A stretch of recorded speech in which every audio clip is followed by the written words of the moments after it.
This is Tell Me What to Read, powered by Booktopia. I'm Nick Wasiliev, and today we go back to our youth for a special podcast about girls growing up. In today's episode, Stefania sits down with Maggie Dent to discuss her book about raising little girls to be healthy, happy, and heard, girlhood.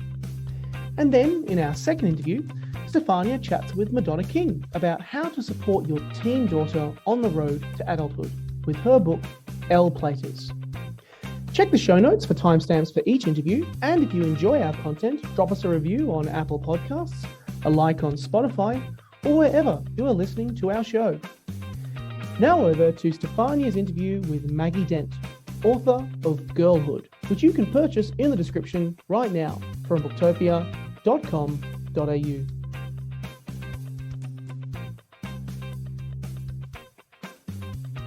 Welcome to Tell Me What to Read.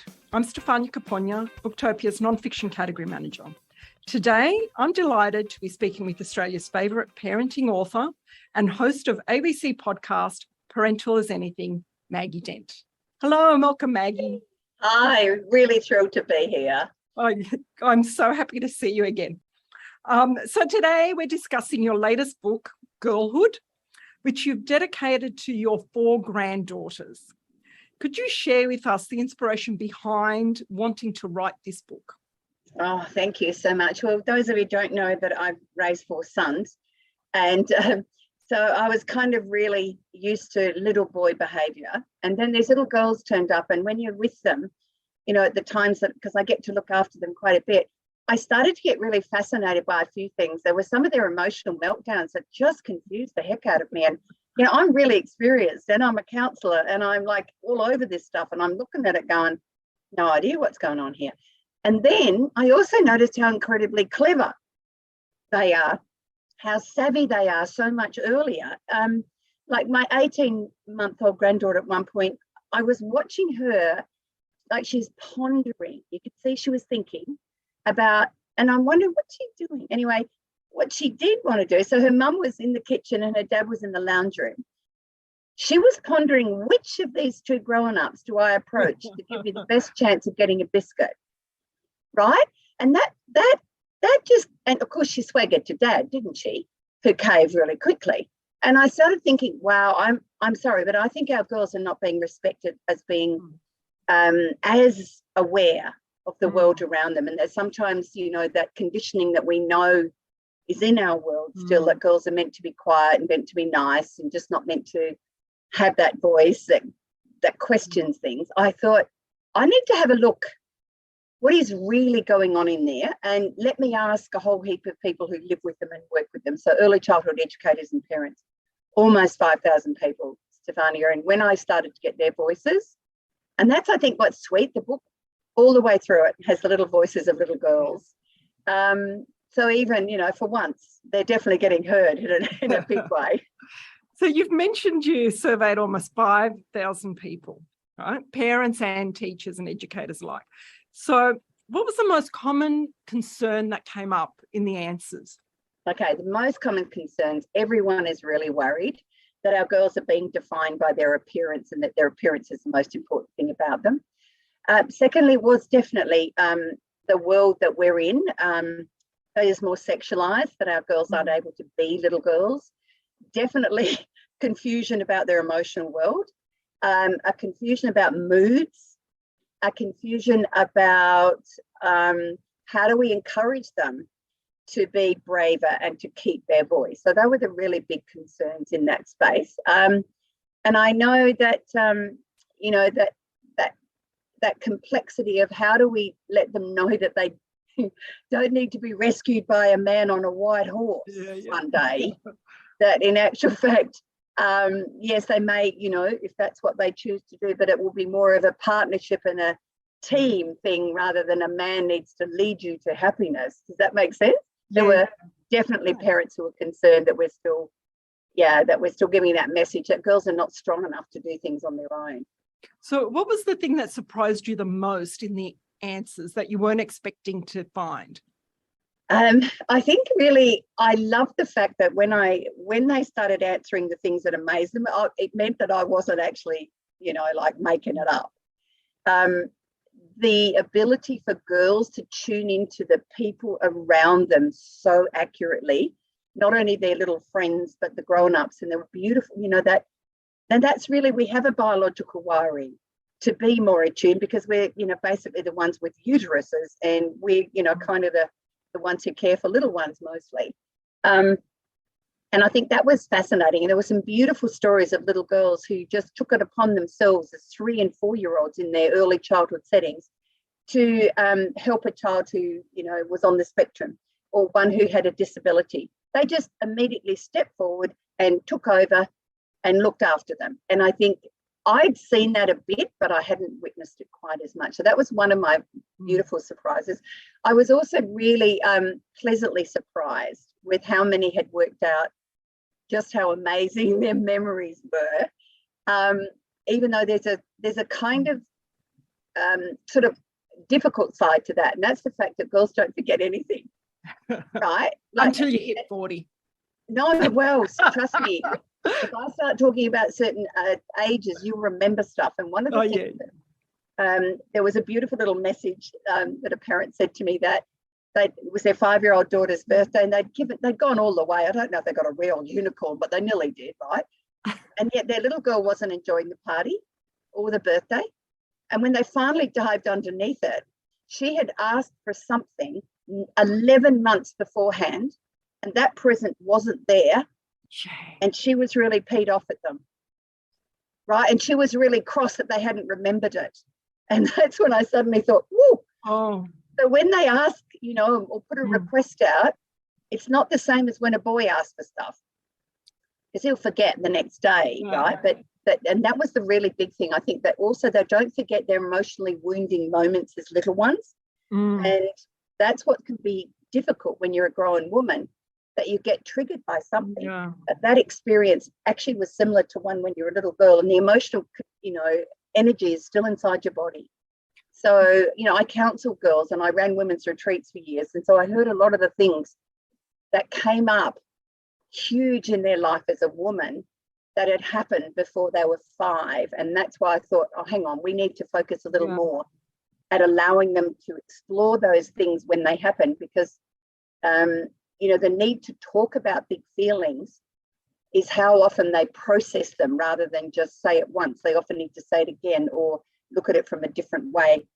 And if grown-ups try and push down their feelings, and lots of us girls in grown-up bodies were told we weren't supposed to have big feelings, especially anger, then we get really confused and we can struggle in that space later in life. So that's why that I learned all of that and that amazing messages that I got. So, speaking of which, so you talk about in the book girls prior to the age of 8. So why is it that it's such a vital age for girls' development or into women, right? Okay, so the first 5 to 6 years of life is really where everything is kind of shaped and formed, right? And what children have always needed to grow healthy has not changed at all. It's just the world around us has changed. So they need to move as much as possible, play with as many children as possible. They need to experience big feelings and work out what they are. They need to their brain is constantly growing. Every experience, real experience, is growing synapses in the brain. And all of that's happening in that window. But how you see yourself and how others condition you to see yourself creates beliefs. Those beliefs are all formed in the first 5 to 6 years of life. Now, I extended up to 8 because sometimes the things that happen up to 6, we can still work with it up to 8. But by 8, androgenage starts happening. That is the very earliest changes of some of the hormones. And all of a sudden, we notice there's actually a significant drop in little girls' self-esteem from 8 onwards. So I wanted to focus on the window where we have the biggest opportunity because we can shape self-worth. Now, self-worth is different to self-esteem. Self-esteem moves around a bit, like if, you've eaten that enormous donut and you were really trying just to, eat healthy for the week. It'll make you feel, most women have got an inner war with food, haven't we? We've already got that going on from very early. But if you actually get a great, acknowledgement at work for something you've done, then you feel better. So in other words, it moves around all the time. the two sides to it is we can lift self-worth by self-efficacy and what could girls do for themselves and how can they be active participants in their life. And sometimes we don't give them enough agency. In other words, let me give you an example. So even when I remember at one point working with a family and one of the little girls was really what we call counter will, just always against everything the family was doing. And when I worked with her, what was really going on is she actually didn't feel anyone loved her, right? So of course they did, but her perception was they didn't. So therefore she was going to fight them tooth and nail, right? So we had to work out a way of her feeling more securely attached within that space. So when kids feel loved and connected and supported, they have a grounding of self-worth. So it doesn't matter what happens with that. How do you look later? And, you know, the compare despair stuff that girls set up. Inherently, they actually know that they are valued for who they are, not what they look like, how they, you know, whether they climb trees or they wear frilly dresses, that whoever they are is a sense of security, and that it's all shaped in the first 6 years of life, really. Yeah, that's really fascinating. It explains why I was always saying no to everything. Oh, okay. So now you've been a teacher, you're a mother to boys, as you said, you're also a grandmother. How have you seen parenting change over the years? And in that, how have fathers' roles changed over the years? Yeah, well, I think we've worked out that the way that parenting was recommended in the 50s and 60s was extremely harsh. It was about controlling children and fear. So I was, you know, one of those ones that was shouted at, shamed at, kicked outside, belted, and all those sorts of things, because that actually was the perception at the time. That's how you raise a decent child. Now there's no question that the research around child development will show you that we don't have to do that to raise really responsible, capable children, and how important that sense of having safe bases in their growing ups and how loved they are is important. So we know that, but that doesn't mean to say we're fluffy parents. I think people think,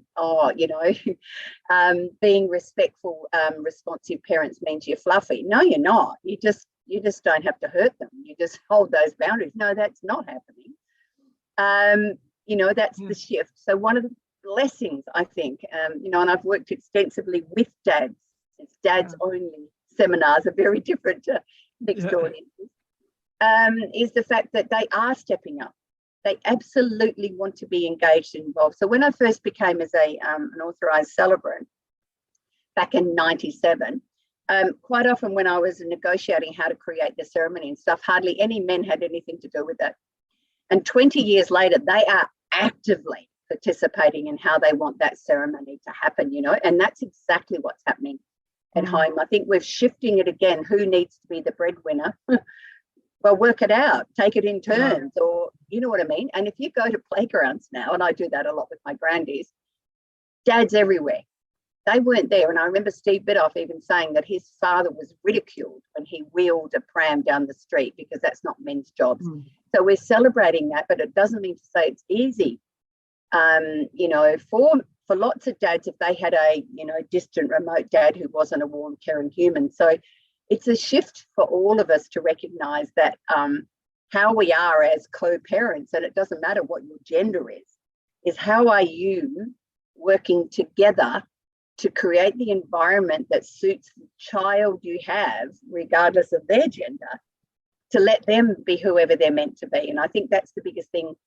I hope I've shone a light in this book that our girls can turn up with unique gifts and challenges, and that we don't focus too much on the challenges. We kind of work out who are they, so that I can help them grow in their abilities to be whoever they are, rather than the box that we still think girls should be nice, quiet, well-behaved, to take care of everyone else, and never stand up and be strong and fearless, which is what many girls can do as well. Now, your chapter 1 in girlhood opens with this admission that you had a secret wish of only wanting to be a mother of sons, which your wish came true. You're only a mother of sons. Can you share why you had that viewpoint at that time. Yeah. And has it changed? Yeah, no, definitely. I can tell you that was really, really clear in my mind. My relationship with my own mum wasn't a really warm and connected one. And when you explore if that's one of your love languages that you need, safe touch and quality time, and you don't get it, it's actually like a bigger wound than just a normal busy parent. And then I also had a perfect sister above me who I adored and loved, but she was like the golden-haired girl, curls, sweet. She didn't chew her fingernails. She never swore. She loved dresses. And I kind of, like, how can you be the same? But I also was spending a lot more time with my dad, who was a farmer, and I kind of found boys were easier to be around. They weren't so complicated. Yeah. And also I didn't realise I was an empath, which meant I often took on other girls' stuff. And I would be drowning in all their feelings and not being able to understand them. So I just hung out with the boys. So I guess there was a space in me, and really that's what parents have told me for years. Boys are way less complicated. I prefer the word complex. Yes. And so, and now that I've got my granddaughters, oh my goodness, it is like I'm actually finally able to mother little girls and understand them. I guess I had to go and do a bit of research to make sure I wasn't actually just winging it. But that was, and as a little girl, I was what we call a tomboy. I still remember there's a photograph of my youngest brother, who's 4 years younger than me. There's 6 in our family. His christening. And I have got my arms folded with the darkest look on my face because my mum has made me wear a dress. Not only that, with a bonnet. And when I look at the photo, I remember the feelings in my chest of that day. That's how us girls can remember stuff. And like I said, I've been a reluctant woman most of my life, but I do distinctly remember that, thinking I'm going to hope it's not a girl because they're way too complex for me to understand. Yeah. And now you've written a book about it. I know. So speaking of which, how would you like people to use this book, and what would you like them to take away from it? Oh, heck of a lot of things. But I think it's more understanding. I think we really, the more we understand the why under some of the things that are complex and confusing, and also the importance of really listening and hearing our girls, even if we disagree with it, or even if they take an hour to get it all out. When we do those things in the formative years, we're actually letting her develop a sense of self that is valid for her. And we deconstruct the social norms that aren't helpful. When people say, that you should be a little quieter or you shouldn't be this, that we encourage her to be whoever she is, and that we've got her back for that. And I think I'd love us all as women. I can tell you now that I've had women who read it for their daughter and suddenly realised, oh gosh, I've just had a self-improvement course. Yeah. They identify that they still do things like hedging. Hedging is when we disagree with something, but we apologise first. It's like, I'm so sorry, but I disagree with you. Like, men don't do that, right? And also that, that there are times something's going on and we really want to say no. Like, I had a hairdresser lady once and she was hacking my hair in a way I don't really like it. There's a part of me that wanted to say, look, I don't really like that. I wonder if you'd stop. But I didn't want to hurt her feelings. Yeah. Why do we do that? Yeah, but we've been conditioned. Yeah, we have to be nice. Well, we can still be respectful and still say that's not okay. So it's about giving them a genuine voice to be standing up to things that are going to happen in their adolescent years particularly. But if women start having these conversations, then they're going to be also more loving and accepting of themselves when they are in an irrational state going, what the heck am I doing this for? That, we have to discover somewhere there's a little girl inside every one of us that's still trying to work out this crazy thing about being a female, a woman in our world that's still sending us messages that we are less than. You used a term in the book, I think it was called parental memory. Is that right? So the fact that while I was reading the book, it was the same thing. I just kept going back to, how was I raised? And you can't help but think about, what did my parents do to me? How did that shape me to the person that I am now? Yeah. And one of the scariest bits, Stefania, is that because girls have got great memories, what the research shows also is that you remember memories that were that had a heightened emotion at the time. Now that's great because we all have lovely birthday parties that we love, but we don't remember the good bits, right? No, the good bits. We tend to remember the crappy bits, and therefore, you know, we don't look back and go, gosh, my parents actually allowed me this and they did that. We sometimes just get stuck in a rut that says if they hadn't done that, I'd be different. Yes. Where we wanted to make sense of every parent's doing the best they can, and we all there is no such thing as a perfect parent. And having that, I don't think we need to go back to our parents and say you did this wrong. I really don't think that's all that helpful. Our job as a parent is to make sure that we don't make the same mistakes. Yes. Or that if we do what we call repair. Yes. That we says, gosh, I've just lost it over that, and I've realised it's actually my issue, not your issue. And I'm going to spend some time thinking about that. And I also encourage, you know, particularly mummies because of our elephant memory, go and do some work on yourself. You know, go and work out what story you're still telling you. Because one of the big ones for me was because my mum couldn't love me, and also was raised a bush Catholic, which was also about sinning. So all I thought is every time I did something wrong, then I was a sinner, so God couldn't love me either. And then in my adolescent years, then how could I ever form a healthy sense of self-esteem when, you know, there must be something wrong with me. I'm flawed. I'm not good enough.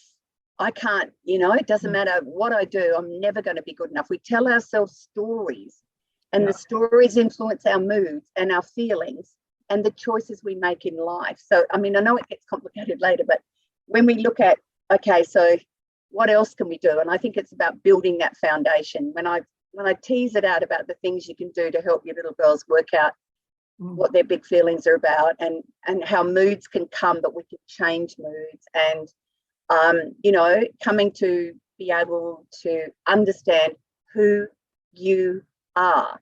Yes. Right. And if you want to be, you know, another Sam Kerr, go for it. Right. But if you want to be the twirly whirly Elsa, beautiful girl who wants to wear those sorts of things everywhere, do it with your head up, but do it in a way that says, you know, I'm also can climb that tree. So watch out. Oh, this has been such a fascinating conversation. I would love to keep speaking more about it. There's so many topics to cover. I hope our listeners at home have enjoyed it as much as I have. If you're listening at home and you'd like to read more about Maggie's advice on girlhood, you can pick up a copy from Booktopia. Thank you so much for joining me today, Maggie, and all the very best with your new book and with your tour. My absolute pleasure. Thank you for chatting. Bye. Thank you. Before we head to our second book, we have a sponsored book for this episode, and that is Nicholas Williams' Paris 1924. What was it like to visit Paris a century ago? In 1924, when it was the most exciting city in the world, where were the best places to eat? Where was the nightlife? Who might you expect to meet? And what were the fabled Chariot of Fire Olympics really like? What has changed, and indeed, what is still there? The arts flourished, convention was challenged, the new and celebrated and non-conformity accepted. What did Chanel, Picasso and Hemingway and the rest get up to? All of this and more is swept up and revealed in Paris 1924, an amusing, insightful and sometimes salacious guide to one of the world's greatest and most beloved cities. You can order a copy of Paris 1924 by heading to the link in the description right now as our sponsored book for this episode. Now over to Stefania's interview with Madonna King, author of Elle Platers, which you can purchase in the description right now from booktopia.com.au. Welcome to Tell Me What to Read. I'm Stefania Capogna, Booktopia's non-fiction category manager. Today, I'm delighted to be speaking with award-winning journalist and best-selling author Madonna King. Hello, Madonna. Welcome. Thanks for having me. You're very welcome, and thank you for signing all those books. So for people who are listening, can you tell us a little bit about this new book, Elle Platers, and the inspiration behind the project? Yeah, so I've written a few books in this vein. I'm not a parenting expert, I'm an author. So I wrote Teenager, Being 14, Fathers and Daughters, and now L Plater. And the modus operandi is I go out and seek the counsel of girls. So in this case, 1,000 girls aged 16, 17 and 18, and ask them all sorts of questions. What's keeping them from sleeping at night? What can't they tell their mum and dad? What's their biggest challenge? How we might help them? How much they use their phones? You name it, I asked. And then I get their answers, look at their trends, and then take them to dozens of school principals and teachers and psychologists and counsellors and parenting experts and say, what do we do about this? And that's what I did for L Platers. So you mentioned you interviewed 1,000 Australian teenage girls. What was the most surprising thing that you've got from the answers that you weren't expecting to find? Oh, so much. It broke my heart and made me sing in equal measure. The mental health challenge of our girls is phenomenal. 700 out of the 1,000 of them nominated mental health as their number one challenge. We have a problem when that's the case. I think the workload of year 12 is just destroying the smiles of girls every single day. They see this ATAR as a life definer, and it's a heartbreaker. I think the phones, bullying is probably less so at this age, but there's new challenges. Snapchat surgery I'd never heard of, where girls are wanting to have medical surgery based on the filter of their phone. I think we mollycoddle our teens to some extent, both our schools and at home. But let's say our schools, there's all this scaffolding where they look at drafts of assignment and redrafts. They tell them what to do for homework. They change class every 40 minutes. They know the name of their teacher. And then they leave year 12. All that scaffolding disappears. And I think there is a real problem in that year after grade 12 where they are lost. They're sleeping through lectures. They don't know what a good assignment is or not. Their mental health issues of depression, anxiety, panic attacks, all those things are increasing. And I think schools wanting to get the best marks for their school and looking out for the mental health of their charges are protecting them to the extent that they're not gradually learning to be independent in the way you and I might have. And you add COVID to that because lockdowns prevented this cohort making decisions that we might have, like taking little calculated risks or making judgments, whereas they haven't had that. And I think we are now graduating classes of children who are not prepared for a future without their parents and their school holding their hand. So reading your book, we were talking a little bit about this earlier while you were signing. I was really fascinated. I'm not a parent myself. I don't have teenage girls. I do know a lot of teenage girls, and I was a teenager myself. So I was really fascinated to read that the things that consume teenage girls, in my view, having read the book, hasn't really changed that much from when I was a teenager. So issues around, I've listed some of them here. So things like body image, sexuality, parental trust, gaining your parents' trust, trying to get permission to go out at night to parties and nightclubs, gaining independence, anxiety over exams, all of these things, they're still the same issues. Yes. But they're changed, right? It's yes. not the same. So I'm just trying to think of an analogy. When we were children, if our parents were going to paint the house white, it was white. Yeah. Now there are 30 different shades of white. So let's say communication. Social media has just enveloped this cohort in a way that we couldn't have imagined back then. Now, I'm a big supporter of social media. I think what TikTok has done to educate girls around the last federal election in Australia, for example. But I think My issue with social media is you would never hand your child the keys to the car and say, you're 16 now, take it for a run. Yeah. And continually we say, all right, you're 13 or you're 12 or you're 11 or increasingly 8, here's your phone, and don't actually teach them the parameters and the rules. You're right, our communication with our parents, although I would say there are big changes, I don't think girls now are as half as judgmental of their peers as we might have been at their age. I think a beautiful thing is I hope my teen girls talk to me more at 17 than I might have talked to my mum. I think the pursuit of perfection in girls now is not like it used to be. Yes, we had billboards and we had magazines, but we could put them down and find white space. We could go home and it was silent. Now that social media is like wallpaper. There's constant noise. Instant gratification has taken us over, even as adults. I just booked a holiday online last night. Now, we didn't do those things and we learnt to stop. And I think we've got to try and gift that back to our daughters in some way. Now, we're also talking about the fact that you didn't always write books about teenagers and teenage girls. And my daughters would like me to stop, can I say? So what started you on this journey to write about teenage girls? Yes. So I'm a journalist and I've written other books like the biography of Professor Ian Fraser, who developed the cervical cancer vaccine. So parenting was not on my horizon. And I was emceeing an event of school leavers and I asked each of the 5 on the panel, my children will soon be in high school, give me one piece of advice. And the 5 of these school leavers said words to the effect of being 14 sucks, your parents hate you in year 9, try and skip year 9, get off social media when you're 14. And I went home to my husband and I said, I don't know what happens when girls become 14, but we've got to look into this.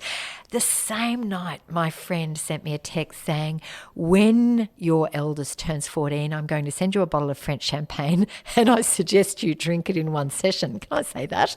Because she said her daughter was 14 and had become, well, in her terms, a little monster. And so I thought what he said about 14-year-old girls, and that led me to then investigate that really tricky age. And from then, because I'm doing it as a journalist and interviewing the girls and trying to give them a voice, getting inside their heads, I just am so intrigued. I mean, these are tomorrow's leaders. We say, young women have the world at their feet, but do they? And as their parents and educators, how might we help them? In this one that hit me, the ironies, they've got the smorgasbord of life. They've got so much choice. They don't know where to start. So they will get up and they will say, we want the climate change and we want this and we want equality here. And then they'll turn to mum and say, look, will you make the appointment for me at the doctor? I don't want to make the phone call.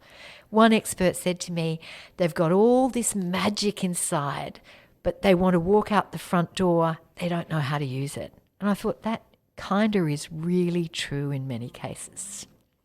Now, interesting what you were saying there about teenagers being the future leaders, right? So I've hinted at the fact. Well, I didn't hint. I said it. I don't have kids.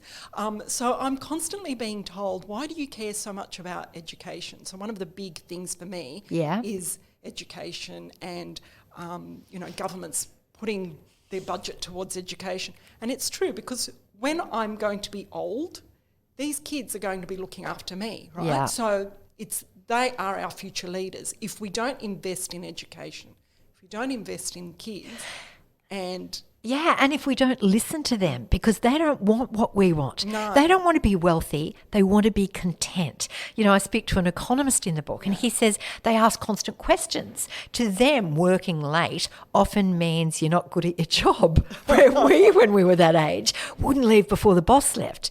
They see the world through a different lens, and we need to see them like that.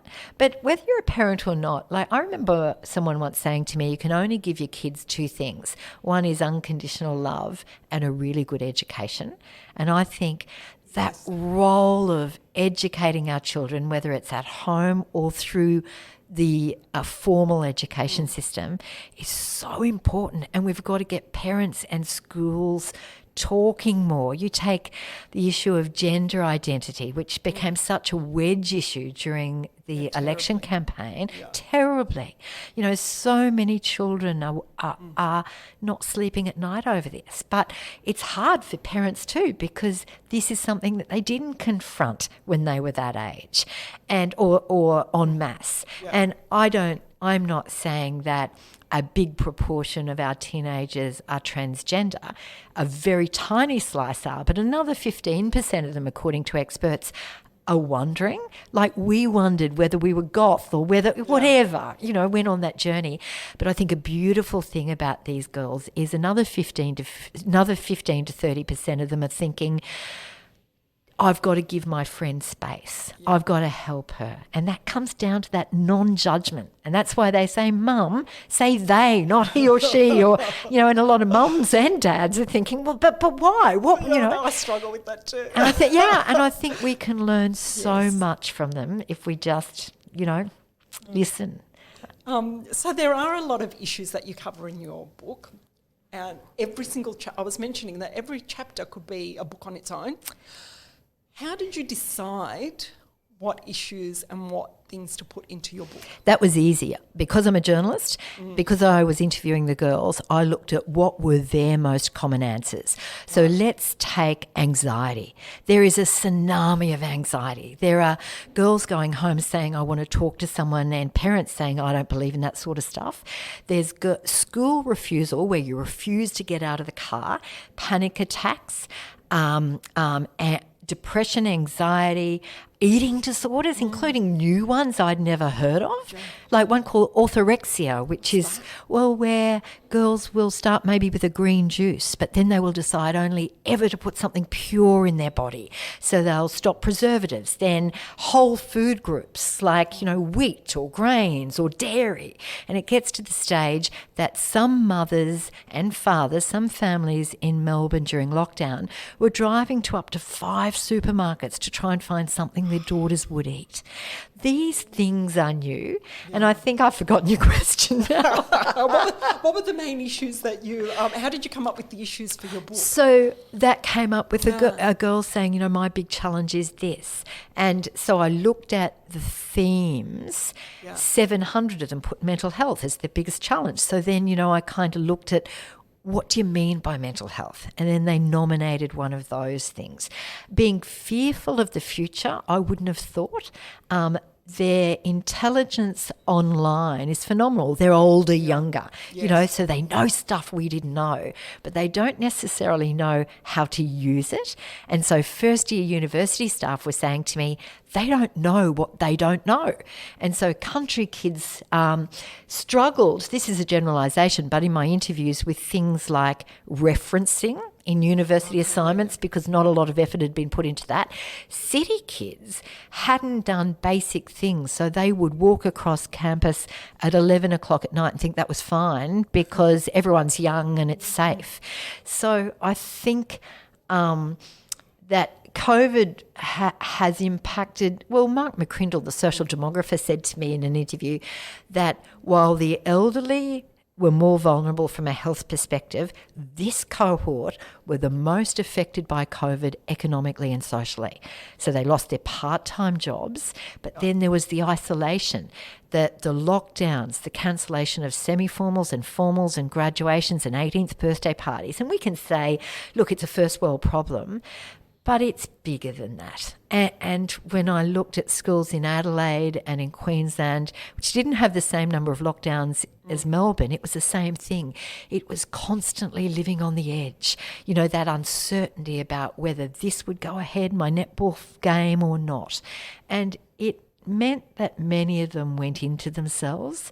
Those who were shy may have stopped talking to their friends because it was easier face-to-face over lunch.